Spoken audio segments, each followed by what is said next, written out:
it's your girl, Christine, and today we are checking out Illymation. This is The Problem with Me Being Jewish. I'm interested. That's quite a title. Let's see what's in store. Links down below to become a member or a patron to join and support the channel. Like the video, turn the notification bell, all the things. Let's get started. Oh, and for dinner, my mom got you chicken. What? Why? Because you're Jewish? Okay, but what does that have to do with ham and Easter? I don't know. It's not kosher, is it? What? How am I supposed to know? Because you're Jewish? Oh, well, yeah, but I'm not that Jewish. Oh. Huh? Oops. Oops. Oops. And we say this in your name. Or whose ever name you pray to.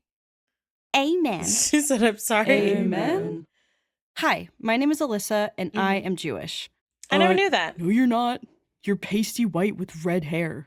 Listen, Buster, I may look like a hot and kissable version of Pennywise, but that doesn't mean I'm not Jewish. But you don't look Jewish. Goodness. Your hair isn't curly, your eyes aren't dark, No, go on, say it. What? Your nose isn't big and hooked over. Correct. I don't look like your typical animated villain character. And I would argue no Jewish person looks like that. Only propaganda looks like that. Wait, so does that mean... I'll let you Google that one. Jewish people can be any skin color, speak any language, and live all over the world, just like Christians, Muslims, Hindus, or any religious group. But I understand where your confusion is coming from. Jewish people are considered an ethno-religious group of people. When someone says they're Jewish, they can mean they go to a temple for religious services, they were taught to speak Hebrew or Yiddish, and they observe Jewish holidays, cultures, and traditions. Or they could simply identify with and participate in their Jewish heritage and community in their own secular way, so without the religious stuff. And there's also a huge gray area in between, because everyone's different. Oh, is there? But no matter how they may express themselves, your Jewish friend probably knows the best place in town to get a bagel. And no matter what you think of them and their lifestyle, they are still Jewish, which is still confusing, I know. Take it from me. I grew up Jewish. Emphasis on the ish, though. Once upon a time, my parents both wore yellow to find each other on their first date. A blind date. My mom was Christian and my dad was Jewish. Well, dad didn't have like a bar mitzvah. Okay. You know, that religious coming of age celebration for Jewish kids. When, like 14, I think. The chair thing? Oh, yeah, the chair thing. Yeah, my dad didn't do that.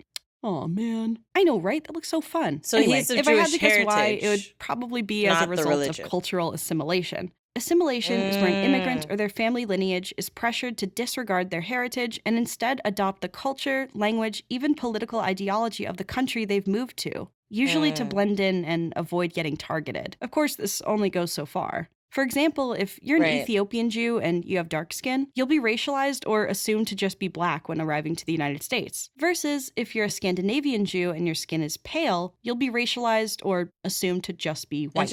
And although my home country of the United States is known as a melting pot of cultures, it's undeniable that how you look will gravely affect how others treat you. By this, I mean my grandfather, so my dad's there are black Jews. was able to have a typical Jewish upbringing. He learned Hebrew, he lit the menorah, he was bar mitzvahed. He got to do the chair thing? Yeah, but he was also drafted by the U.S. military to serve in World War II. Okay. Oh, the one with Germany. Fun fact, when my grandfather served, there was only a priest and a church for Christian religious services, no temples or rabbis for Jews like him. But it was highly encouraged that everyone in the army attend church. So he, a Jewish man, attended Christian church to blend in, to assimilate. Why didn't he just not go? No one was making him. Well, sure, no one forced him to go to church. There's like this they didn't need to. The social pressure for simply being the only Jewish person in a sea of Christian people during a particularly tumultuous time was all it took. And the vocab word for this is called Christian hegemony. Hegemony? Hold on. Christian hegemony. She's looking it up. Christian hegemony. Hegemony. Hegemony. Okay. All right. And I don't know about you, but if I... So, because he thought it would be easier to blend in, he went to the Christian church and he prayed, or like worshipped with them. As they did, versus doing his own thing. And I can get that. I do feel like he might have also had an out, though, because of what was happening in Germany. But I can understand, I can empathize with his thought process about assimilating and just blending in this moment in time. Especially there was a lot going on, because during World War II, I think it was like either before the war, during the war, or it had to be before or during, where a bunch of Jews had gotten on a ship to try to find safety, and or like they wanted a safe haven, and they had left Europe and came to America, and they were denied. So I can understand you being like, "Hey, I'm gonna play chill, right now." And they were also putting getting, especially because of Pearl Harbor, they were racking up all the Japanese Americans and putting them in camps in America, because of Pearl Harbor, and there was a lot of fear and dissent that was happening. So I can understand you being like, I might just blend in this time. This time I'm gonna instead of doing it my Jewish ways, I'm gonna do what you guys do. I'm gonna survive. That's what I'm gonna do. So I get you. If I survive something like that, I'd be hesitant to raise my family outwardly expressing their Jewish heritage. World War II may have ended a long time ago, but those ideologies are still very much alive and active today. But I'll get into that later. Because it's not like this Jewish heritage was hidden from my dad. He always knew he was Jewish. His friends did too. That's how he ended up getting elected as president of his friend's B'nai B'rith chapter. Wait, what? I can't. Yes, you can. You're Jewish. Well, yeah, but I don't go to church. Temple, sorry, but still, why me? Well, Ethan's flunking math, Mitch is still on the teacher's bad side for flirting with Erica every day in second period, and I'm still grounded for sneaking out. But your record is clean. What about Morty? He's a good kid. He's Catholic. What? Then why is he here? He's the only one who can drive, duh. My dad accepted this position at first. After all, he ran unopposed. But he resigned soon after, because as he told me, he felt like a fraud. He didn't grow up doing the typical Jewish things like his dad or his friends did. He couldn't even speak Hebrew. And my dad told me this feeling has followed him his whole life. When he and my mom were about to get married, he was scared that marrying a Christian would mean, quote, turning his back on his heritage. So to honor my dad's heritage, his father said a Jewish prayer in Hebrew to bless their marriage, in addition to the regular American and Christian wedding traditions. It was that happens definitely a lot not these orthodox. days. Where it's like blended. Probably not kosher. But if you ask me, I don't think that makes my dad any less Jewish than his dad. And although he had never really been in any kind of religious setting until he met my mom, my dad was open to trying it out. Like I said, my mom was Christian. Cool. Lutheran, to be exact. Which is basically a spinoff of Catholicism because a guy named Mart had 99 problems, but the Pope was not going to be one, baby. He's starting his own church. My dad told me he converted to Lutheranism so my brother and I would be raised under one faith. That way, he could fill in the blanks on our Jewish heritage if we were ever confused. And he tried his best. I'll give him that. But honestly, there were so many holidays and I couldn't keep track, so I just smiled and nodded and ate the little chocolate coins he gave me, and the rest is history. Wow. So despite your parents' differences in their upbringing, love really does conquer all. Yeah. It does. That's what I thought too, but it's so nice to meet you. What happened to Aubrey? Oh my gosh. Grandma Sel did not like my mom from the moment they met. And it didn't help that my mom accidentally spilled apple juice on her floor that night, and the stain never came out, no matter how hard she scrubbed it. And from then on, Grandma Sel took every opportunity to say horrible things to my mother until the day she died. Gosh. And may she rest in peace. But also, that's kind of petty. That's messed up. Really petty. I ain't gonna be disrespectful because that's your grandma. That is until I started doing my own research this was somebody on else's Judaism grandma? and my family's heritage. But sorry, I'm getting ahead of myself. Because how did I go from confirming my faith in the Father, the Son, and the Holy Spirit at the ripe old age of 11 to lighting my first menorah in 2020? Well, it all started when I was doxxed. Doxing is when people find personal and sensitive information about you and someone publish doxed it you with the intent to intimidate, harass, and harm you and or the people in your life. Oh this my happens goodness. to a lot of YouTubers, unfortunately. I'm not the only one. And this happened to me while I was outside of the US visiting Japan in late 2018. Please And enjoy some photos of me being a tourist as we both attempt to process this difficult chain of events. Oh dear. To say that this was the worst possible time this could happen would be an understatement. Let it be known, I did call the police, but they had never heard of doxing, they didn't know what I was talking about, and they insinuated I was prank calling them, so oh dear. Nothing was done about it. I couldn't file any charges or submit a report. It also took 48 hours. Urgent live stream. I've been doxxed. This is a live stream. User blank doxed me and is attempting to further dox those associated with me. He is monetized. People are sending money and support. He is also sending people to harass me across platform. I have been reporting this for an hour now. Attached to the email is where he doxed. It is a screen recording. Please shut down the stream and ban his account immediately. I and my family are in danger. Please help me. Oh dear. For YouTube to not suspend the account. Not including numerous emails I've sent about anti-Semitic videos that are monetized. People often make about me. Hi there. Thanks so much for reaching out to YouTube creator support. Our team can help you handle these issues. Please click the following languages. We can start troubleshooting right away. We're adding chat support in more languages soon. Wait, what? In languages? But give them one strike, and here are my emails. I never heard back from them, and it's been years. So, okay. What does this have to do with me being Jewish? Well, a certain subsection of people who don't like me or my videos, not all illymation dislikers, just a subsection of them that I hope is small, identify as, how do I put this? They don't like how World War II ended. And so, if a Jewish person exists today and is happy or successful, these people think it's because being Jewish is actually a front for being a member of a secret society that controls the banks, the news, the entertainment industry, and anything they can slap a stereotype on, really, because they believe Jews are trying to take over the world and they must be stopped. Oh, okay. Therefore, when my YouTube channel took off and all these people found out I had a drop of Jewish blood in me, they felt I was part of a grand conspiracy, and thus I needed to be erased. And they still do. What? Yeah, this was news to me too.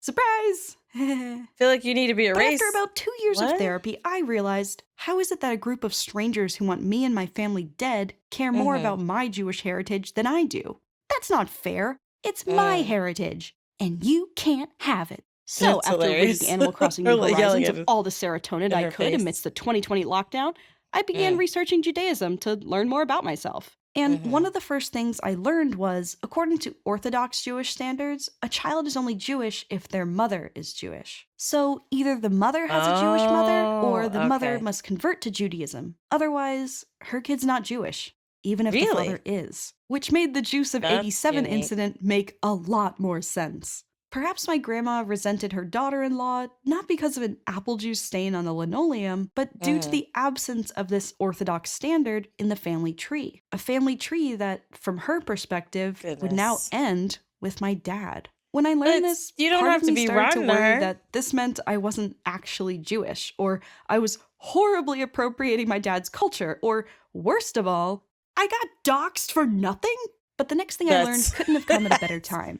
One day, while sitting in on a Shabbat service over Zoom, one of the members played guitar and sang a song called Lador Vador, which means from generation to generation in Hebrew. It's a Jewish phrase that refers to passing on our traditions, culture, and history from one generation to the next, like lighting one candle and sharing its flame eternally. And I immediately thought back to when my dad would show me how to play dreidel, and all the times we made matzo ball soup together.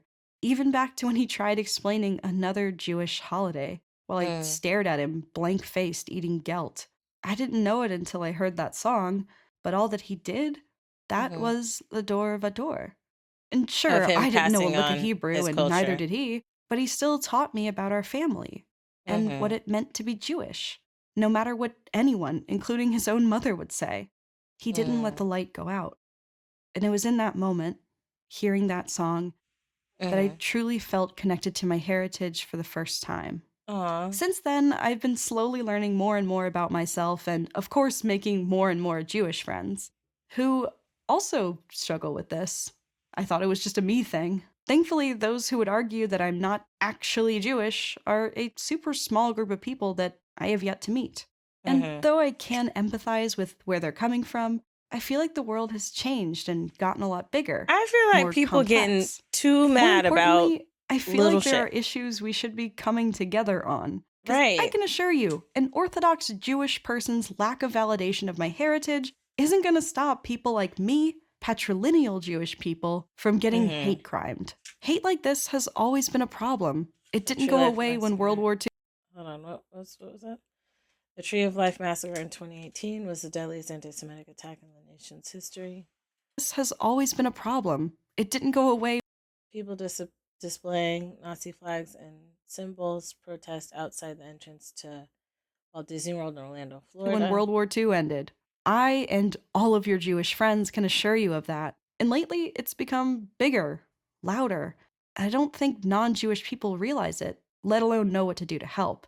So allow me. Remember in history class when the teacher would show us propaganda posters from decades, even centuries ago? And we would say, there's a lot of propaganda happening now. So obviously horrible. Especially in this state. So obviously conveying a dangerous message. How could anyone let this happen? And our teachers had to insist, though it seems obvious to us now, people did in fact shrug it off. And we know what that led to. Fast forward to today, I believe our modern day version of propaganda posters are dog whistles that circulate on social media. A dog whistle is basically propaganda that not only hides, but also thrives in plain sight. A lot of them will take the form— that whole woke goes to die stupidness that exists, where a word that was taken, because what woke means, well, I say was, because I don't know if we're going to use the term anymore, but it was a Black term to describe that moment where that realization happens, where you realize how aware you have to be about your skin color in America, and how there are a lot of systemic things that happen, systemically racist things that happen. There are a lot of unfairness and injustices that happen.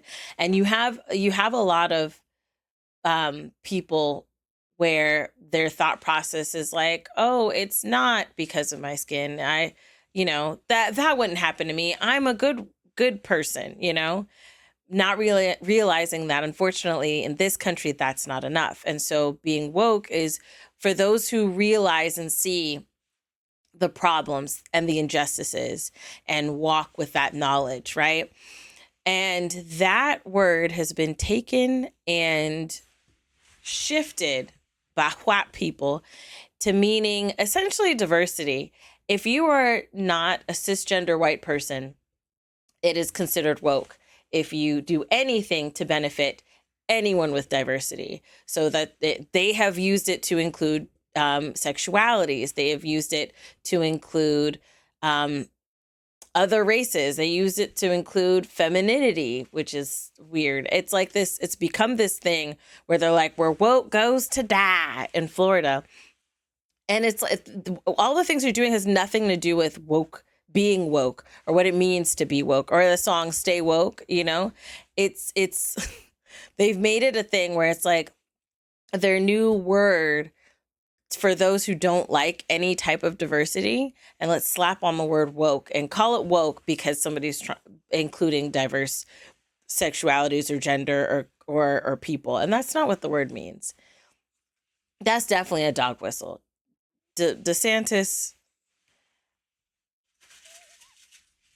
I digress. Of a popular meme, but inject it with a sly dash of dog whistle. That way, when it's called out by the person or group being targeted by it, the user can just say, "What? Nah, don't read into it like that." Or they'll pass it off as, "It's just a meme. Don't be so sensitive." But I'll bet you 10 guilts I've already eaten that you have come across a dog whistle before. I mean, who hasn't procrastinated doing their homework by reading ridiculous conspiracy theories on Wikipedia till 2 in the morning? People? You know, the stupid ones like how Mark Zuckerberg, Beyonce, and other powerful people or celebrities are secretly lizard people, and they have exclusive meetings where they wear cloaks, do secret handshakes, and drink fruit punch they stole from children. But lo and behold, that is a dog whistle. That was like an orchestra of dog whistles. On the surface, those sentiments sound like the perfect LOL XD random meme content because they're so ridiculous, right? Okay. Who would believe that? The thing is, though, these all originate from a very harmful piece of anti-Jewish propaganda written in 1903 called The Protocols of the Elders of Zion. Jewish people, unfortunately, know this document very well, so hearing anyone make light of these conspiracy theories is a major red flag. If you want to learn more about it, you can check out the United States Holocaust Memorial Museum's encyclopedia, which is linked in the description below. Now, of course, you could use one of these unknowingly, and that doesn't make you a horrible, irredeemable person. I mean, I've used dog whistles before without even realizing it, and I'm Jewish, but that's the problem. If you aren't aware what dog whistles are in current circulation, you could unknowingly use them, pass them on to others, and alienate your Jewish friends. Or worse, put them in danger, as speaking up in an environment rampant with dog whistle users would force them to out themselves to very dangerous people. There's an awesome TikTok creator named Zara Zahava who's really good at breaking down the origins of old and new dog whistles in bite-sized videos. I highly suggest you head to her page whenever you have a second. I'm sure you'll learn something new. Because I can assure you, every time you brush off a dog whistle as just a joke, you lose a Jewish friend and gain a Yahtzee! Oh, sorry to interrupt with my game of Yahtzee, a dice game made in 1956 by Milton Bradley. That's another thing. If you use TikTok, you know it's kind of hard to talk about this stuff online since words like that are understandably considered naughty words, and you'll get in trouble for using them. And although that censoring system means well, helpful educational content like this sometimes gets wrongfully flagged and punished because they use that Am I missing something? word. So although I can't say this word on this platform as it would risk my video getting removed, and I will be placing a sponsor on this video to ensure my awesome team gets paid should this video be demonetized, words like this need to be said out loud in real life. And if you think my situation is bad, that's nothing compared to what Jewish people who are more open about their identity have to deal with. I've had friends tell me how they've been harassed, stalked, literally hunted down and attacked by strangers in broad daylight because they're Jewish. Yes, World War II is over, but anti-Jewish ideals are thriving. They've just evolved with the times, and we need to catch up. That's why I'm making this video. Being Jewish should be a happy experience and a peaceful existence. Everyone I've gotten to know so far in this journey has been nothing but welcoming. When a friend's mom found out I was Jewish, she sent me home with enough kugel to feed a horse. And a bunch of my Jewish friends and fellow Jewish creators helped me construct this video. One of them being Raven from TikTok, Raven Reveals, and I'll have links to everyone's social media below. Thank you for watching my videos. Cool. I'm glad she was able to find her community. And as always, stay safe. I'm glad that she was able to find like her community, and there was this part of her that she had never really gotten to dive into, and she was able to find you know, safety and there was a lot of unsafeness, but find community in that part of her identity. It's so like things I can relate to being a Black woman is this unwarranted hate that happens for not a good reason at all, you know? It's wild that she was doxxed by a group because she's Jewish. It's weird. Like, you ain't got nothing better to do? Like, the sun is out. Go outside, you know? It was 2020. You couldn't go outside. Well, you could go outside. You just couldn't go to nobody else's buildings. But you could go outside. You could go out in the backyard. If you're in an apartment complex, sit on the front, you know, somewhere. Take a walk. You could take a walk. You just couldn't go in no other buildings. And it's funny because I'm recording this on the same day that we were streaming Grounded, you know, me, Ego, Barefoot Tasha, and Leash Capiche. And, you know, join us on Thursday nights on the gaming channel for Grounded streams.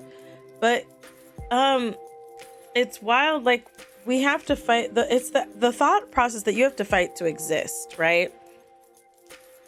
And granted, different groups have different levels of this because it also is dependent upon the visibility, right? Like, mine is on my skin. I can't hide it. I can't hide that I'm Black. It's not that that's something that I would want to do, but if I wanted to, it's not something I could do, right? And even with some sexualities, if they wear something that expresses their sexuality, it makes them an easier target, you know? And there's just like so much happening in the world. It's baffling and honestly frustrating and can be infuriating that there are groups out there that are targeting people that have nothing. That's the wildest part, you know the amount of people, because she showed the amount of people that died because they were Jewish, but like the amount of people, you know, Black people that die. And this is not me comparing like Black people death to the Jewish deaths. I'm not being like, oh, we got it worse. I'm not comparing it in that way. I'm just using the experience of the things that I know. And the amount of Black people that died just because of like, you know, like I'm trying to like stay calm, but like, you get stopped by a cop for a normal thing, like you may be speeding, your taillight might have been out, they ran and your insurance was expired or something, or you had an expired license. None of these are reasons to die, but the fact that when the cop sees this person is Black, the processes that are kicked into gear in their mind mentally becomes a life or death situation. You cannot, like, it is at the point where calling the cops is calling out a hit on somebody. And I remember it, like, you can't call the cops on a Black person to help the Black person. There was a situation where people were doing a wellness call because I think they either hadn't heard about they haven't heard from this family member, and they were like, hey, can you check on them and see if they're okay? And they go and they killed the person. Like, you can't even get a wellness call. You can't accidentally knock on the wrong door. Granted, God be glory, he survived, but like, hello, you can't be normal. You can't make the normal mistakes that others can make, because when someone has it in their mind to target you because of the color of your skin or your religion or your sexuality, that has nothing to do with it. That's the wildest part. It's not even like she was making videos about this person, so they're like, well, F you, I'm gonna dox you and get you back. This isn't revenge. This is just targeting, blind, stupid, ignorant targeting.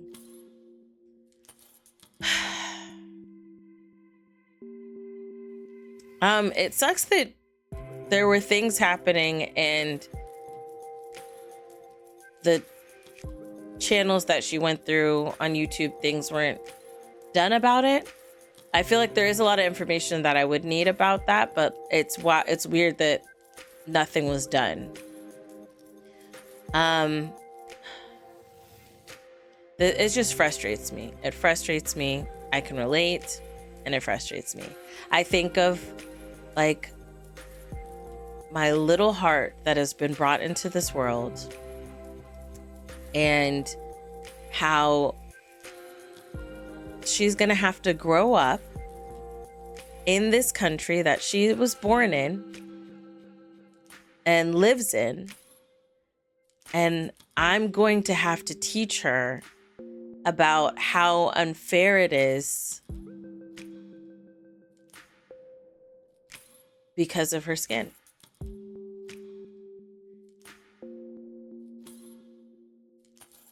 Can you fathom that? Can you fathom having to talk to your daughter with this bright eyes that she has and this love and the spirit of the sun, is what she's got, and have to tell her and teach her that in order to survive in this country, you have to be aware of these things. That's heartbreaking. It is heartbreaking. I want her to be emboldened by her skin and her heritage and her culture. I want her to be empowered by her skin, her heritage, and her culture.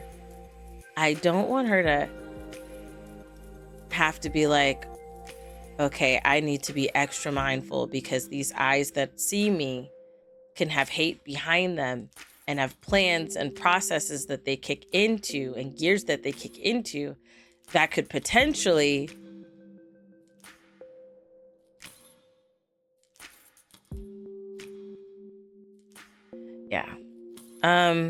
stay safe out there, folks. Be you, be proud of who you are, be emboldened by who you are, research and do the studying that you need to learn the truth and the depth of who you are. Stay safe, my friends. I love you guys as always. This got that my heart hurts right now. I love you guys as always, and until next time, buddies. Toodles.